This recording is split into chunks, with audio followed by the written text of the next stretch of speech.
அத்தியாயம் 35. உலகத்தின் நாக்கு. கங்கை, பராசில் என்ற இரு பெரும் சரித்திர ஆசிரியர்கள் மகாராஷ்டிர மக்கள் வரலாறு என்ற தங்கள் நூலில் மானுவல் டி காஸ்ட்ரோ என்ற போர்ச்சுகீசியன் ஆதியில் கிறிஸ்தவனாகவும் இடையில் முசல்மானாகவும் இருந்து கடைசியில் கிறிஸ்தவ மதத்துக்கு திரும்பியதாக கூறுகிறார்கள்.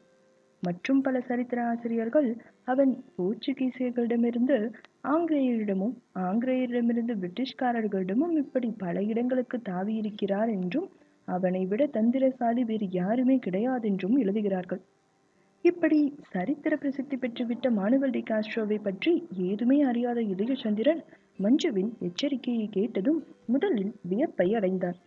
ஆனால் அவள் முகத்திலும் குரலிலும் விரிந்த கவலையையும், கொலை, களவு, சதி எதற்கும் மானுவல் டி காஸ்ட்ரோ துணிந்தவன் என்று அவள் தெரியப்படுத்தியதையும் கண்டும் கேட்டும் பிரம்மை தட்டிய இதயச்சந்திரன் அவள் கடைசியாக சொன்ன ரகசியத்தை கேட்டதும் உண்மையாகவே திகில் அடைந்தான்.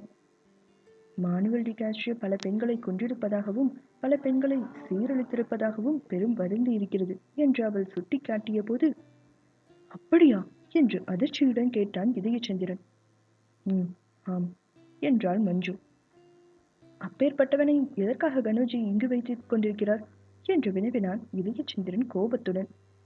அவள் அக்கேள்விக்கு நேரடியாக பதில் சொல்லவில்லை. மற்றொரு கேள்வி மூலம் இதயச்சந்திரனுக்கு பேரதிர்ச்சிக்கு உள்ளாக்கிவிட்ட இந்த ரகசியத்தை சொன்னாள். இப்பேற்பட்டவனை தந்தை எதற்காக இங்கு வைத்துக் கொண்டிருக்கிறார் என்று கேட்கிறீர்கள் அல்லவா? ஆம். அதைவிட அவனை என்னுடன் அழைத்துச் செல்ல ஏன் உத்தரவிட்டார் என்பதை கேட்பது உத்தமம் அல்லவா என்று இந்த கேள்வியை விடுத்த மஞ்சு குழப்பமும் கவலையும் நிறைந்த விழிகளை இதயச்சந்திரன் மீது இப்போது திருப்பினான். இதயச்சந்திரன் இதை கேட்டு கல்லென சமைந்து கிடந்தான். அந்த கேள்வி அவனுடைய இதயத்தை அம்பென பிளந்து சென்றதால் வேதனை உடல் பூராவும் பரவியது. புத்தி மட்டும் உணர்ச்சியின்றி ஸ்தம்பித்து கிடந்தது. நீண்ட நேரம் அப்படியே உட்கார்ந்திருந்த இதயச்சந்திரன் மெல்ல கேட்டான், உன் தந்தைக்கு புத்தி மாறாட்டம் எதுவும் இல்லையே? மஞ்சுவின் பதில் சந்தேகமின்றி வந்தது. தந்தையை விட புத்தி தெளிவுள்ளவர்கள் மகாராஷ்டிரத்தில் யாரும் கிடையாது. அப்படியானால் இத்தகைய அயோக்கியனை எதற்காக இங்கிருக்க அனுமதிக்கிறார் என்று வினவினான் இதயச்சந்திரன். எந்த சிறையும் அவனை வைத்திருக்க முடியாது. பல சிறைகளிலிருந்து அவன் ஏற்கனவே தப்பியிருக்கிறான் என்று என் தந்தை கூறுகிறார். அவன் பெண்களை கொன்றதாகவும் சீரழித்ததாகவும் சொன்னாயே, அதை பற்றி தந்தை என்ன சொல்கிறாரோ என்று மிகுந்த ஏளனம் ஒலித்த குரலிலும் இதயச்சந்திரன் இக்கேள்வியை கேட்டான். அதெல்லாம் வதந்தியை தவிர ருசு எதுவும் இல்லையே என்று சொல்கிறார். வதந்தியை கொண்டு யாரையும் கண்டிக்கவோ விளக்கவோ முடியாதென்றும் கூறுகிறார் என்று பதில் கூறினாள் மஞ்சு. அவன் குரலில் இருந்த ஏளனத்தை கவனிக்காமலோ அல்லது மதிக்காமலோ அவள் இத்தகைய பதிலை கூறினாள். இதயச்சந்திரன் ஒரு வினாடி சிந்தித்து விட்டு கேட்டான், காஸ்ட்ரோவுக்கு இங்கு என்ன வேலை? மஞ்சுவின் பதில் அவனை மேலும் திகைக்க வைத்தது. தண்டேல் என்றாள் மஞ்சு. தண்டேல் அப்படியென்றால்? கப்பலின் உபதளபதி.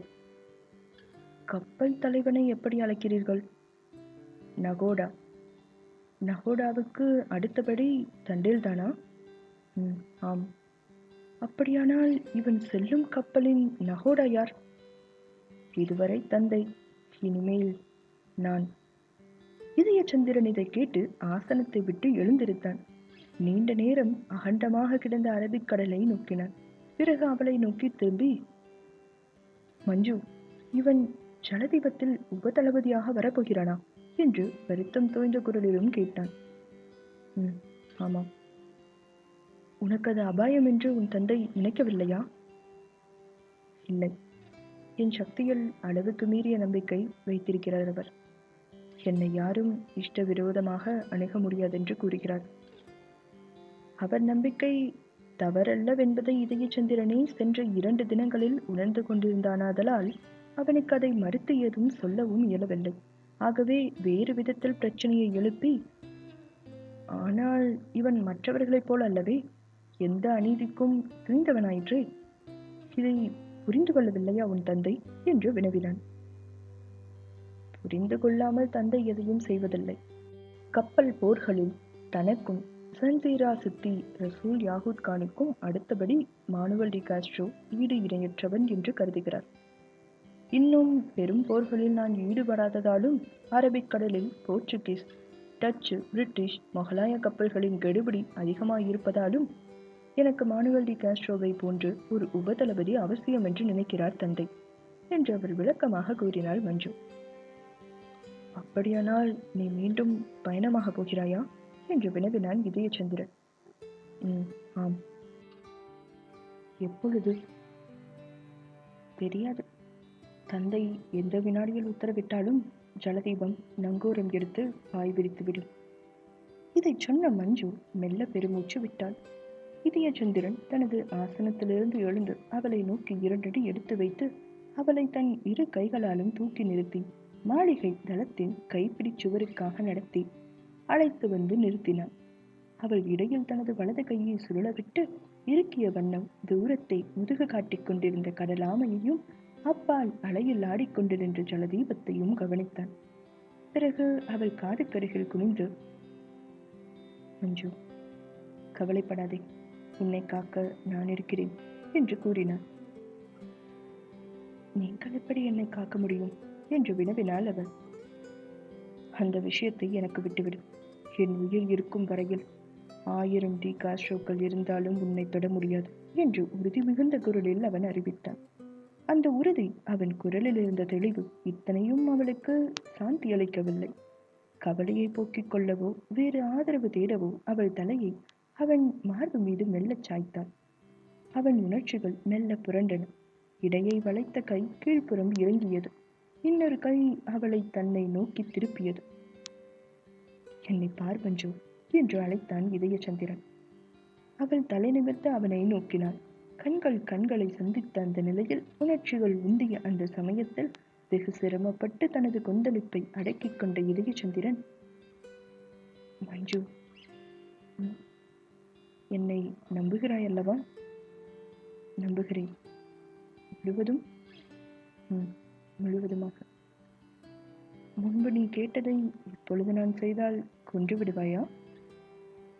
என்ன கேட்டேன்? உன் கன்னத்தில் முத்தமிடச் சொன்னாயே, ஜலதீபத்தின் தளத்தில். சொன்னேன். எதற்காக? சோதிப்பதற்காக என்று அப்பொழுதே சொன்னேனே. இன்னும் அதே சோதனை அவசியமா மஞ்சு? மஞ்சுவின் கண்கள் அவனை நோக்கி இப்போது நகைத்தன. நீங்கள் கேட்பது விசித்திரமாய் இருக்கிறது என்று உதடுகளும் முணுமுணுத்தன. என்ன விசித்திரம் இதில்? கன்னத்தில் என் இதழ்களை பதிக்காமல் உன் உணர்ச்சிகள் இயங்காவா என்று கேட்டான் அவனும். இயக்கத்தான் வைத்திருக்கிறீர்களே என்று துணிவுடன் சொன்ன மஞ்சு தன் மலருடலை அவன் மீது சற்று அதிகமாகவே பதியவிட்டாள். இந்த நிலையில் உன் மனம் ஏதும் சொல்லவில்லையா என்று வினவினான் அவன். சொல்கிறது. என்ன சொல்கிறது மஞ்சு? ஏதேதோ சொல்கிறது. என்னை பற்றி எச்சரிக்கிறதா? ஆம். கொடியவன் அணுகாதே என்றார். அப்படியானால் நான் கொடியவனா? மிக கொடியவர். காஸ்ட்ரோவை விடவா? அவன் ஒரு விதம், நீங்கள் ஒரு விதம். அவன் என்ன விதமோ? அவள் மனோகரமாக முறுவல் கொண்டாள். அவனை நிமிர்ந்து நோக்கிக் கொண்டிருந்த கண்களும் இப்போது நகைத்தன. அவன் சூறாவளி. இத்தனை நேரம் ஒரு பெண்ணை பயந்து தொட்டு திணறிக்கொண்டு நிற்க மாட்டான் என்று கனோஜியன் மகளின் பேச்சை கேட்ட இதயச்சந்திரன், மஞ்சு மஞ்சு என்று அதட்டினான். மஞ்சு மீண்டும் மிக மெதுவாக சொன்னாள், நீங்கள் மந்த மாருதம், அவன் சூறாவளி என்று மீண்டும் கூறினான். இல்லை, நானும் சூறாவளிதான் மஞ்சு என்று கூறி அவளை தன் 2 கைகளாலும் இருக்கப் போன சமயத்தில் பின்னால் யாரோ கணைக்கவே இதயச்சந்திரன் மஞ்சுவை விட்டு விலகி திரும்பி நோக்கினான். மானுவல் டி காஸ்ட்ரோ தனது பழுப்பு நிற கண்களிலும் சிவந்த உதடுகளிலும் சிரிப்பை உதித்துக் கொண்டு நின்றான் அங்கே. இடைபுகுந்ததற்காக மன்னிக்க வேண்டும் என்றும் கூறி தலை வணங்கினான் மஞ்சுவை நோக்கி. இங்கு எதற்கு வந்தாய் என்று சீறினாள் மஞ்சு. இனிமேல் தாங்கள் தான் நகோடா என்று தளபதி சொன்னார் என்று இழுத்தான் அவன். ஏன், அதற்கென்ன என்ற மஞ்சுவின் கேள்வியிலும் அபரிதமான சீற்றமே மிஞ்சியிருந்தது. தளபதி உத்தரவை தெரியப்படுத்த இங்கே வந்தேன். தளம் இப்படி இருப்பது தெரியாது என்றான் காஸ்ட்ரோ. அவன் குரல் சர்வ சாதாரணமாக இருந்தாலும் அவன் தங்களை பார்த்து நகைக்கிறான் என்பதை மஞ்சு புரிந்து கொண்டான். உத்தரவை தெரிவித்தாகிவிட்டதல்லவா என்றும் கேட்டால் வறண்ட குரலில். ஓர் உத்தரவை தெரிவித்து விட்டேன் என்றான் போர்ச்சுகீசியன். இன்னொரு உத்தரவும் இருக்கிறதா? இருக்கிறது. என்னது? இந்த தமிழனை என்னிடம் ஒப்படைத்திருக்கிறார் தளபதி. உன்னிடமா? ஆம். எதற்கு? மாலுமி பயிற்சி அளிப்பதற்காக. இதை கேட்ட மஞ்சு இதயச்சந்திரனையும் நோக்கி போர்ச்சுகீசியனையும் நோக்கினாள். அப்படியானால் இவர் நம்முடன் வருகிறாரா என்றும் வினவினாள். அவள் குரலில் ஆறுதல் அளித்திருந்ததை கவனித்தான் காஸ்ட்ரோ. ஆகவே மேலும் விளக்கம் கூறினான். ஆம் மஞ்சு, இவரும் நம்முடன் வருகிறார் ஜலதீபத்தில். அதில்தான் இவருக்கு பயிற்சி அளிக்கப் போகிறேன், கப்பல் ஓட்டத்தில். மஞ்சு அவனை இப்போது நோக்கினாள். பயிற்சி பெற இவருக்கு இஷ்டமா இல்லையா என்பதை தந்தை அறிந்து கொண்டாரா என்று கேட்டாள் கணோஜியின் மகள். அவர் அதை பற்றி கவலைப்படவில்லை என்றான் அவன். இருந்தாலும் நானே கூறிவிட்டேன். என்ன கூறிவிட்டாள் என்று வினவினாள் மஞ்சு. ஜலதீபத்தில் அலுவல் புரிய இவருக்கு இஷ்டம் இருக்கும் என்று நானே கூறிவிட்டேன் என தெரிவித்து காஸ்ட்ரோ இதயச்சந்திரனை ஏறிட்டு நோக்கி ஏதோ கேள்வி கேட்க முற்பட்டான். அவன் வாயிலிருந்து கேள்வி பிறக்கும் முன்பே மஞ்சு முந்திக்கொண்டு, இவர் இஷ்டத்தை எப்படி அறிந்தாய் என்று வினவினாள் கோபத்துடன். கோபிக்காதிருந்தால் நான் சொல்கிறேன் என்று தாழ்மையுடன் விண்ணப்பித்துக் கொண்ட காஸ்ட்ரோ அவள் பதிலுக்கு காத்திராமலே, கப்பலிலிருந்து இவர் படகில் வரவில்லை. நீங்கள் நீரில் குதித்ததும் இவரும் குதித்து நீந்தி வந்திருக்கிறார் என்று கேள்விப்பட்டேன். உங்களை எந்த நிலையிலும் தொடர, உங்களுடன் எந்த ஆபத்து சம்பந்தக்கும் உட்பட இவருக்கு இஷ்டம் இருக்கும் என்று நினைத்தேன் என்று கூறினார். இவர் கடலில் குதித்து வந்ததை யார் சொன்னார்கள் உனக்கு என்று மஞ்சு கோபம் குறையாமலேயே கேள்வி கேட்டாள். இக்கோட்டையில் உள்ள மாலுமிகள் எல்லாருமே பேசிக் கொள்கிறார்களே என்று தெரிவித்தான் காஸ்ட்ரோ. வேறென்ன பேசிக் கொள்கிறார்கள் என்று மஞ்சுவின் கேள்வியில் இப்போது சற்று கவலையும் இருந்தது. பலர் பலவிதமாக பேசுகிறார்கள். அதை பற்றி நாம் கவலைப்பட முடியுமா? உலகத்தின் நாக்கு நீண்டது, பொல்லாதது என்று காஸ்ட்ரோ கூறினார். எதுவா இருந்தாலும் சொல் காஸ்ட்ரோ. இவர் நீரில் குதித்ததால் உங்களிடம் மனத்தை பறிகொடுத்து விட்டாராம். அப்புறம் உங்களுக்கும் சிறிது இவர் மீது அன்பிருக்க வேண்டும் என்றும் கூறுகிறார்கள். அது புரட்டென்று நமக்கு தெரியாதா என்ற காஸ்ட்ரோ. இதை பற்றி ஏன் கவலைப்படுகிறீர்கள்? இவரிடம் பேசியதும் என்னிடம் அனுப்பி வையுங்கள் என்று கூறிவிட்டு திரும்பி வெகு வேகமாக அங்கிருந்து சென்று விட்டான். அவன் சென்றதும் மஞ்சு இதயச்சந்திரனை நோக்கி, பார்த்தீர்களா இவனை என்று கேட்டாள். வடிகட்னா அயோக்கியம் என்றான் தமிழனும். உலகத்தின் நாக்கு நீண்டது என்கிறான். இவன் நாக்கு அதைவிட நீண்டது, கொடியது. ஆம் வீரரை, மிக எச்சரிக்கையாய் இருங்கள் அவனிடம். அவன் எத்தனை கிருத்திரமமாக நம்மை பற்றி பேசினான்.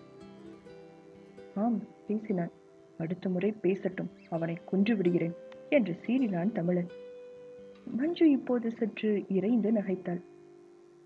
உண்மை சொல், பலனை கொன்றதால் உண்மை மடிந்து விடுமா வீரரே என்று கூறிவிட்டு அவனை நோக்கி மீண்டும் நெருங்கினாள். இதென்ன மஞ்சு என்ற இதயச்சந்திரனின் கைகள் அவளை சுற்றின. தன் உடலை சுற்றியோடு இழுத்து இறுக்கிய கைகளுக்கு எத்தடையும் விதிக்காமலேயே மஞ்சுவும் பதில் கூறினான். அவன் சொன்னதற்கு நிரூபணம்.